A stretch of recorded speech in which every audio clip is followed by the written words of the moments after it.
मगर बेटा तुम होती हैं बेटियां, माँ बाप का दर्द समझती हैं बेटियां, दो दो किलो की लाज होती हैं बेटियां। फिर ये लोग क्यों कहते हैं कि बोझ होती हैं बेटियां, बोझ होती हैं बेटियां। धन्यवाद।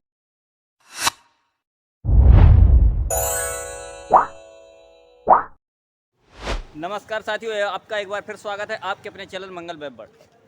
तो साथियों, जैसा कि आपको मालूम है, मैं समय समय पर ज्ञान से भरपूर और नॉलेज वाला वीडियो लेकर के आता रहता हूं। इसी कड़ी में आज मैं फिर आपके बीच में हाजिर हूं एक नए वीडियो के साथ में। और इस समय मैं मौजूद हूं बुंदेलखंड का जनपद पड़ता है जालौन, और जनपद जालौन का मुख्यालय है उरई।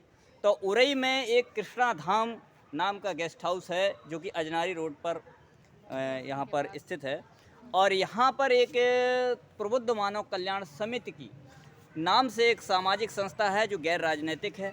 समाज की जो महिलाएं हैं, जो बच्चियां हैं, उनको सजग और शक्तिशाली, उनके सशक्तिकरण के लिए, शक्तिशाली बनाने के लिए और शिक्षा के क्षेत्र में इनको आगे बढ़ाने के उद्देश्य से ये संस्था काम करती है और विगत कई वर्षों से लगातार ये कार्यरत है। और इसके जो पदाधिकारी और कार्यकर्ता हैं वो लगातार जो पढ़ने लिखने वाली बच्चियां हैं और जो पढ़ने लायक जो छोटी छोटी बच्चियां हैं उनके घर में जाकर के उनके गार्जियंस के माध्यम से उनको मोटिवेट करते हैं बच्चियों को पढ़ाने के लिए। और जो मेधावी छात्राएं हैं उनको प्रोत्साहित करते हैं उनका उत्साहवर्धन करने के उद्देश्य से। तो आज मैं फिर इस संस्था का आज प्रोग्राम था, आज मैं इस समय उपस्थित हुआ उरई में। और कुछ जो बच्चियां हैं जिनको यहाँ पर कुछ प्रशस्ति पत्र दे करके उनको सम्मानित किया गया है और उनसे हम जानने की कोशिश करेंगे कि उनका रिव्यू क्या है, वो क्या सोचते हैं, क्या समझते हैं इस प्रोग्राम के बारे में और इस संस्था के बारे में। तो जैसा कि आप देख सकते हैं हमारे सामने कुछ बच्चियां इस समय अपने हाथ में अपने प्रशस्ति पत्र लिए हुए हैं और ये वही बच्चियां हैं जिन्होंने अपनी कठिन परिश्रम करके, कठिन मेहनत करके, दिन रात जाग करके माँ बाप के सपनों को साकार करने के उद्देश्य से लगातार प्रयत्नशील हैं और अपने जो शिक्षा कार्य है उसको बाखूबी ईमानदारी से करने का काम कर रही हैं। और इन्होंने जो परीक्षा दी है उसमें इनके जो मार्क्स हैं तो हम जानेंगे उनसे किस बच्ची के कितने मार्क्स हैं और किस प्रकार का वो माहौल से गुजरती हैं। तो हमारे सामने इस समय बच्चियाँ मौजूद हैं, हम उनसे जानने की चाहिए। तो सबसे पहले बच्ची अपना परिचय दें, आपका क्या नाम है? My name is Moini Gautam. My study in class 11th AG. My father's name is Mr. Amarpal. My mother's name is Mrs. Sangeeta Devi. Village Gram Bajida. Post Bajida. Kotarga, जिला जाना। जी जी। तो आपने किस वर्ष की अभी कौन सी क्लास की परीक्षा उत्तीर्ण की है? मैंने 2023 में हाई स्कूल की परीक्षा उत्तीर्ण की है। कितने परसेंट मार्क्स हैं बेटा? 84। 84%। तो आपकी जो शिक्षा है, आपको स्कूल कितना दूर है आपका जो स्कूल 7 पड़ता है? किलोमीटर पड़ता है। 7 किलोमीटर। तो आपके वाहन से जाती हैं या साइकिल के साइकिल माध्यम? से जाते हैं। तो आपको कई सारी समस्याएं भी आती होंगी। Yes sir. तो आपको उन समस्याओं से आप घबराई नहीं? नहीं, आपके माँ बाप क्या पढ़ना है करते? तो कुछ भी कर सकते हैं। जी जी जी। माँ बाप क्या करते हैं आपके बेटा?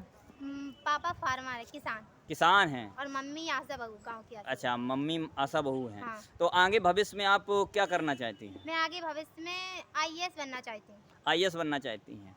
तो आईएएस आप जो बनना चाहती हैं उसके बारे में आपको किसी ने गाइड किया है या आपकी ये पर्सनल सोच है? नहीं, मेरा पर्सनल सोच है मेरी। तो आईएएस बनना आप क्या साधारण समझ रही हैं? उसके लिए तो आपको बहुत ज़्यादा स्ट्रगल करना पड़ेगा। बहुत मेहनत करनी पड़ती है, हम करेंगे उसके लिए, दिन रात एक करेंगे। माँ बाप का आपको कैसा साथ सहयोग मिलता है? माँ बाप बहुत अच्छे सहयोग करते हैं मेरा। और आपके जो माहौल है, आपके जो गांव में जो लोग हैं, क्योंकि लोग कहते हैं कि ग्रामीण में वो माहौल नहीं होता है ग्रामीण अंचल में, कि जिससे कि जो प्रतिभा है वहीं पे कुंठित हो जाती है और वो सफलता की तरफ सफल होते होते रह जाती है। हाँ। तो आपका जो गांव है उससे आपको कैसा मोटिवेशन मिलता है? मेरे गांव के आसपास के लोग और मेरा गांव बहुत अच्छा है। अच्छा, और सब लोग सपोर्ट करते हैं। अच्छा, सभी लोग सपोर्ट करते हाँ। हैं। तो चलिए, आप संविधान के बारे में कुछ जानती हैं? हाँ, संविधान बाबा साहब डॉक्टर भीमराव अंबेडकर ने लिखा था। 2 वर्ष 11 माह 18 दिन। अच्छा अच्छा। कुछ मनुवादी लोग इस समय कह रहे हैं कि संविधान को बदलना चाहिए, इसको काफ़ी पुराना हो गया है, इसको बदल देना चाहिए, इसमें बहुत सारी त्रुटियां हैं और इसमें जो आरक्षण वगैरह है वो उसको ख़त्म कर देना चाहिए। इसके बारे में आपको नॉलेज है? हाँ, इसके बारे में क्या कहना चाहते वो हैं? आरक्षण खत्म इसलिए करना चाहते हैं क्योंकि हम लोगों को कुछ अधिकार, हम लोगों को अधिकार मिले हैं, वो हमारे सब खत्म हो जाए। कौन कौन से अधिकार मिले हैं जैसे बेटा? हम लोगों को पढ़ने का अधिकार हम्म। और पानी पीने का अधिकार नहीं था, स्कूल में घुसने तक का अधिकार नहीं था। ये कब था? ये पहले था।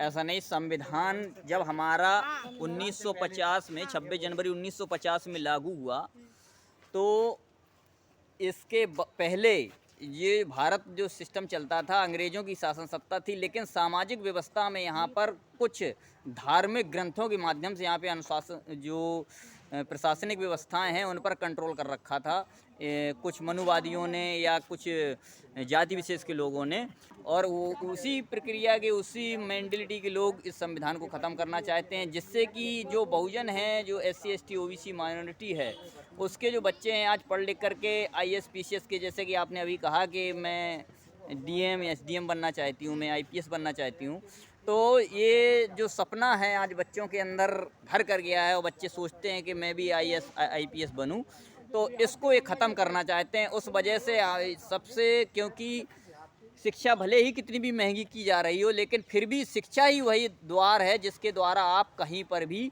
जा सकते हैं। आप किसी भी एरिया में आप सफल हो सकते हैं। खासकर महिलाओं के लिए, महिलाओं को तो बहुत ज़्यादा, हमारी जो सामाजिक स्ट्रक्चर है, सामाजिक व्यवस्था है, उसमें महिलाओं को बहुत ही संक्षिप्त ये मान लीजिए समाज के अंदर में वो महत्व नहीं मिलता जो पुरुषों को मिलता है या लड़कों को मिलता है।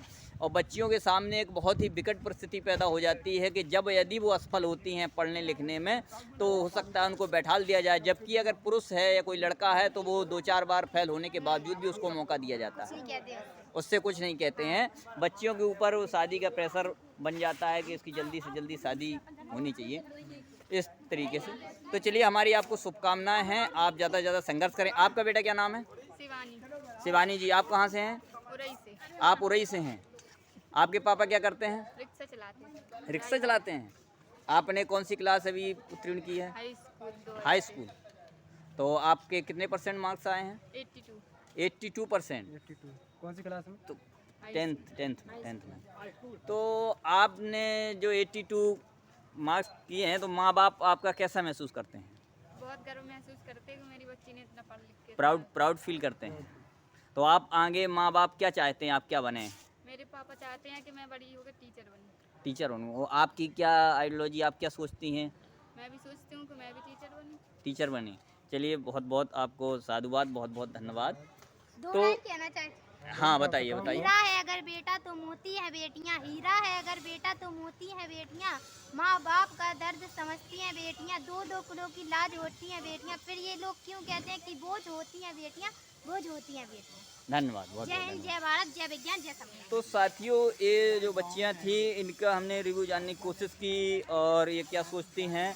तो मैं आशा करता हूं आपको वीडियो पसंद आया होगा। यदि आपको वीडियो पसंद आए तो उसको लाइक कर दें, कमेंट करके बताएं वीडियो कैसा रहा। साथ ही यदि आपने अभी तक हमारे चैनल को सब्सक्राइब नहीं किया है तो चैनल को सब्सक्राइब जरूर कर लें। फिर मिलते हैं किसी नए वीडियो, नए टॉपिक के साथ में। तब तक के लिए नमस्कार।